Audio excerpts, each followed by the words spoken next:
Have you ever had anything bring you to the point that you wasn't sure if you could get out of this? Somehow it's not the one thing, but it's everything. It's everything you went through all the years before, and to find out that the things are never going to stop coming at you, that finally brings you to the point that you say, you know what, I'm not sure I want to get up out of the bed in the morning if all I got to face is another fight. This is for those of you who are going through the fight. Those of you who are wondering, how can I keep going like this? Some of you have been through so much that you should have lost your mind. It's all right to fail as long as you fail forward. It's all right, but I need you to have heart, because there's some things you just can't get without perseverance.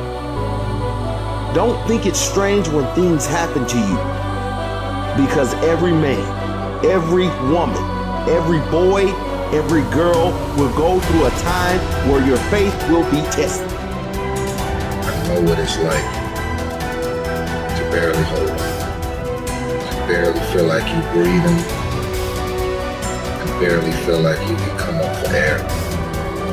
Look up. Look up and recognize that there is a way out. There is a path for you to take. And it's not an easy path. It takes courage and it's hard. But what is the other choice? What else can we do? Let the darkness completely consume us, be overtaken by temptation and vice? No. Do not accept that. You can triumph over these dark forces. You can become better. You can be better. You got more than you think. You can do more than you think. You can go further than you think. You can have more than you think. And stop blaming somebody else over what you don't have. It's time for you to know what you got in your hand. Stand up for your dreams. Stand up for what you want in your life. Decide that your life is so meaningful to you, that you love you and you love life so much that you're going to stand up for what you believe in, because you can fall for anything. And so by being committed to everything that I started, I finished it. It built a certain type of spirit. It built a certain type of mentality. And so now I couldn't quit even if I wanted to. I couldn't stop even if I wanted to. I had too much sweat equity in my life and everything that I was doing. When it gets tough, I'm gonna press my way. When I get tired, I'm gonna press my way. When it's not convenient, I'm gonna press my way. When my heart is broken, I'm gonna press my way. When I'm rejected, I'm gonna press my way. When I'm broke, I'm gonna press my way. When I'm despaired, I'm gonna press my way. You would just believe that your day coming, that the sacrifices you are making today, they gonna pay off. But if you do not believe, it ain't gonna happen. So I need you to work on your faith. I need you to wake up every day and say, today ain't today, but my day coming. And I will not give up until I get to that day. I will not stop. I will not give up. I will not give in until my day comes.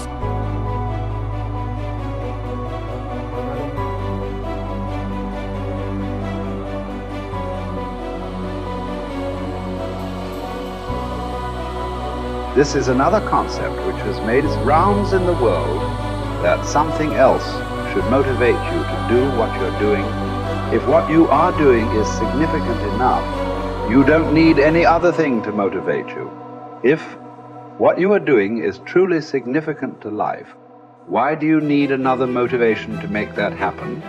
If you really understand and experience that what you are doing is truly important for every life around you, you don't need a motivation. Life just goes on. See, does your heartbeat need a motivation to keep it going? I'm asking you, all the life processes is not asking for any motivation, isn't it? Monsoon is coming.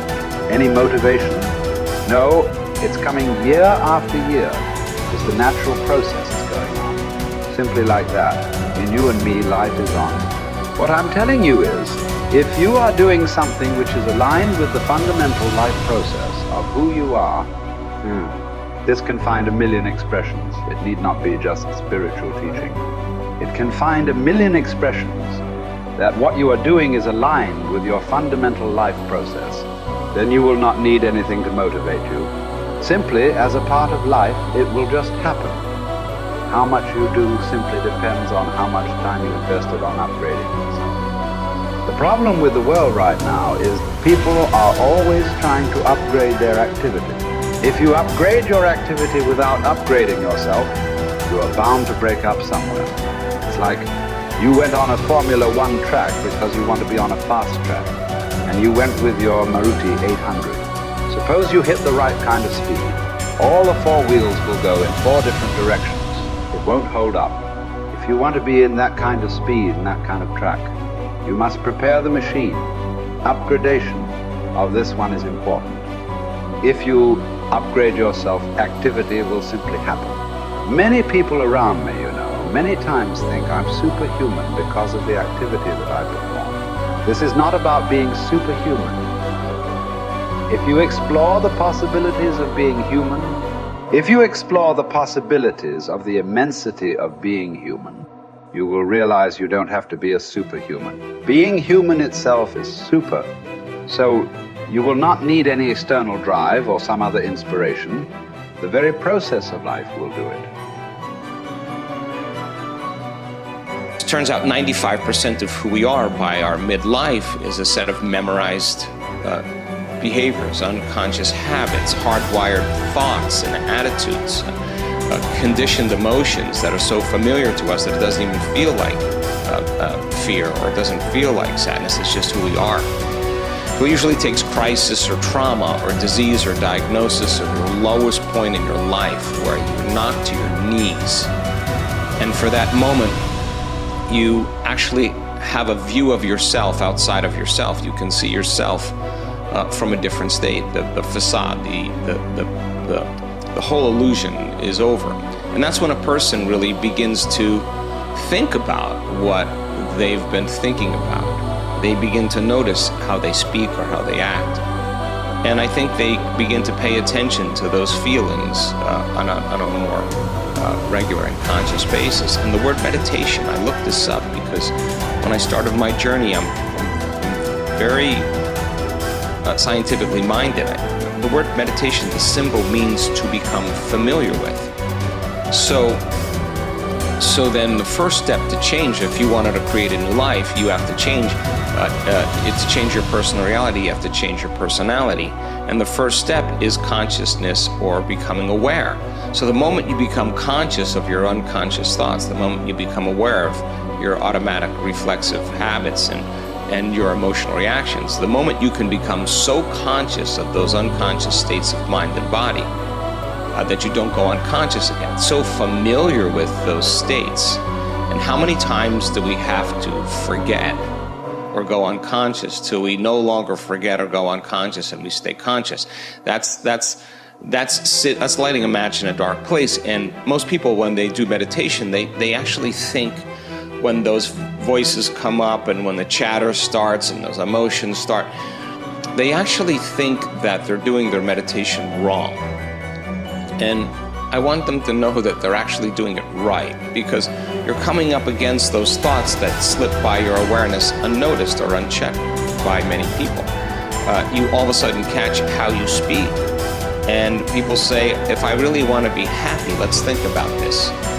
I don't want to complain. I don't want to blame. I don't want to make excuses. I don't want to feel sorry for myself. I'm going to stop that. Now that's breaking a habit of being yourself. That takes a lot of energy and a lot of awareness. And our environment then, the circumstances, our environment are always available for us to think and feel equal to everything in our life, So the environment for many people, as we said earlier, controls the way they think and feel. So when they respond to their coworker, when they respond to the news, when they respond to the traffic in their life, that response causes them to return back to those unconscious programs. But sitting in a meditation and really sitting in the fire and believing that there's something on the other side of that thought, believing that there's something on the other side of some behavior or some emotion that makes us feel a certain way. That's stepping into the unknown, and it takes us disconnecting from the environment. That's what meditation is about. Playing music or hearing nothing, or closing your eyes and not eating, not smelling, not tasting, not feeling with your body. You're putting your body away and you're not letting it be the mind or the program. You're making it sit still. You're training the animal, right? And a person starts feeling emotional and they catch themselves starting to feel those emotions. Instead of letting that emotion drive certain thoughts or actions, that person settles the body down in the meditation and brings it back into the present moment, and that's a victory.